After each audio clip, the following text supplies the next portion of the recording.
My Lord and my God, I firmly believe that you are here, that you see me, that you hear me. I adore you with profound reverence. I ask your pardon for my sins, the grace to make this time of prayer fruitful. My Immaculate Mother, Saint Joseph, my Father and Lord, my guardian angel, intercede for me. In that famous book, The Lord of the Rings, by J.R.R. Tolkien, two hobbits, Frodo and Sam, despite all the challenges and difficulties they confronted, were able to accomplish their mission, which was the destruction of the ring at Mount Doom. As Mount Doom explodes and crumbles around them, Frodo spoke with his friend Sam in a calm, measured voice. He said, "But do you remember Gandalf's words? Even Gollum may have something yet to do. But for him, Sam, I could not have destroyed the ring. The quest would have been in vain, even at the bitter end. So let us forgive him. For the quest is achieved. Now all is over. I'm glad you are here with me. Here at the end of all things, Sam." Lord, we're very much touched by this deep, enduring and sincere friendship between Frodo and Sam, and indeed any friendships which are genuine, authentic, and selfless. Jesus, today we're celebrating the feast day of St. Bartholomew, also known as Nathanael, as it was quite common among the Jews to have two names. His meeting with you was arranged by his friend Philip. In today's Gospel of St. John, you read the following. Philip found Nathanael and told him, "We have found the one about whom Moses wrote in the law and also the prophets, Jesus, son of Joseph, from Nazareth." Here, Jesus, we can clearly see one of the qualities of the genuine, enduring friendship, seeking only the good of the other. As classical writers put it, a friend is another self, someone who helps make our lives more tolerable, who is there for us in our troubles and shares in our joys and sorrows. A friend is someone we can confide in because we can trust them. St. Josemaria used to say that we need to be able to rely on each other so as to travel the road of life in this way, to make our aspirations bear fruit, to overcome difficulties, to benefit from the results of our efforts. Philip discovered you, Jesus, as the promised Messiah. Oh, how much and for how long the people of Israel have been longing for this promise to become a reality.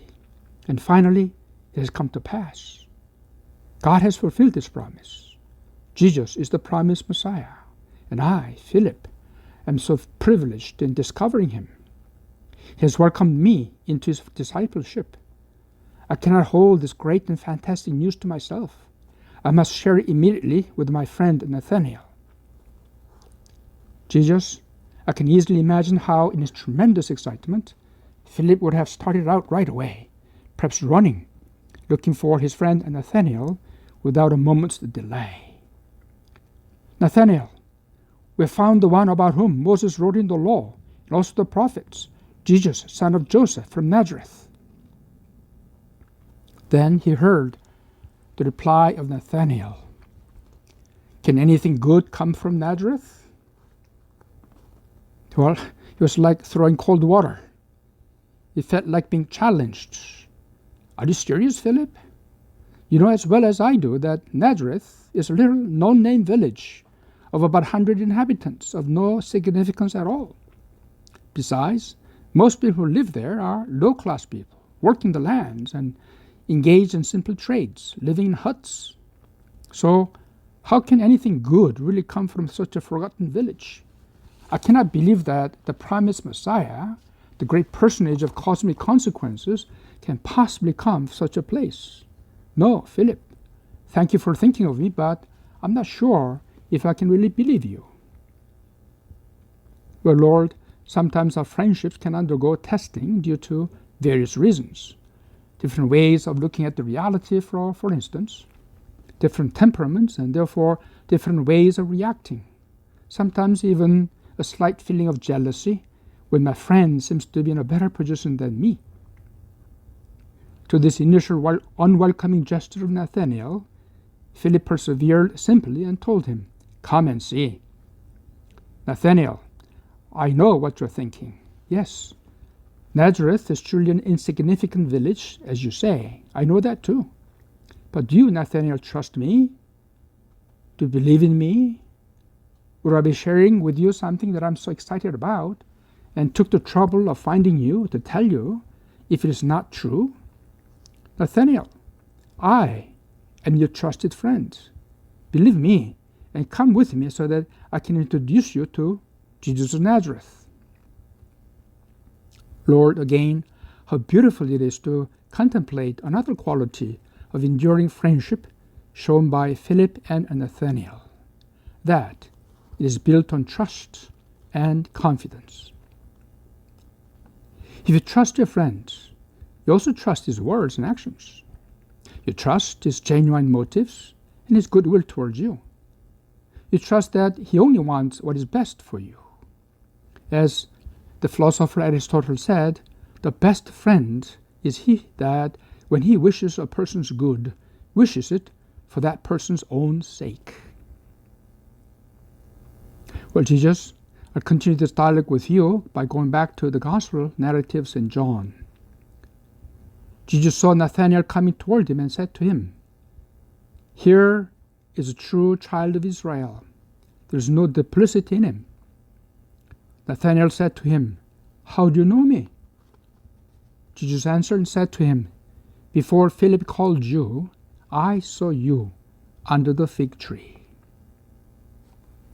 How wonderful it is, Jesus, that you pointed out to Nathanael the fact that it was through Philip and his enduring friendship that you drew Nathanael towards you, that you welcomed him to your inner circle despite Nathanael's initial hesitation and doubt regarding your origin and true identity.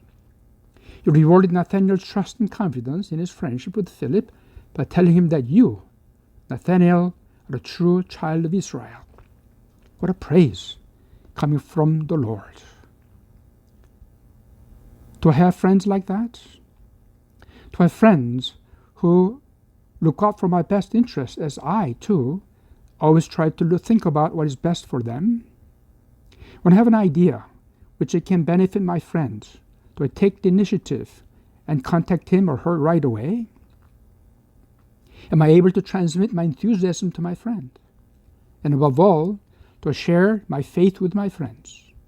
How often do I talk about God, religion, and matters of faith in my conversation with my friends? Do I also listen attentively to my friend even though I might disagree, giving my friend the chance to finish what he or she wants to tell me without interrupting him or her? Since in genuine friendship we aim for that which is best for one another, we should always keep in mind the spiritual needs as an important aspect of this friendship. After all, we want this friendship which began on earth and which is maturing steadily to be long-lasting. What is more long-lasting than eternity? Yes, Jesus, the highest goal of friendship is that we be children of God for all eternity in heaven. There, in the eternal presence of God, we'll enjoy the everlasting friendship with all the saints. In this regard, I want to talk to you, Lord, about the friendship between St. Josemaria and Venerable Isidoro. When St. Josemaria Escrivá, the founder of Opus Dei, began to look for people who can benefit from the tremendous blessing from the Lord for the Church, one of the very first persons he contacted was a former classmate of his, Isidoro Zorozano, declared venerable by Pope Francis in 2016. Isidoro was born in Argentina, but the family moved to Spain in 1905. He went to school in Logroño, where he met Josemaria, who had just joined the school, having come from Barbastro. The two became good friends almost from the beginning. After graduation, they parted until 1930, when Josemaria, now Father Josemaria, contacted Isidoro to communicate to him the exciting and beautiful reality of Opus Dei, which was founded in 1928.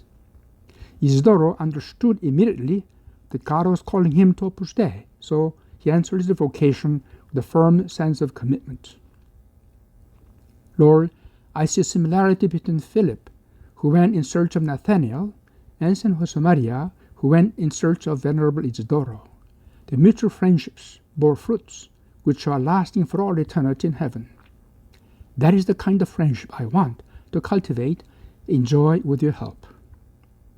I now turn to you, my mother, as I finish these 10 minutes of conversation with your son Jesus, asking for your intercession so that I truly value my friends as gifts from the Lord, and that I do all that I can to contribute to their eternal happiness.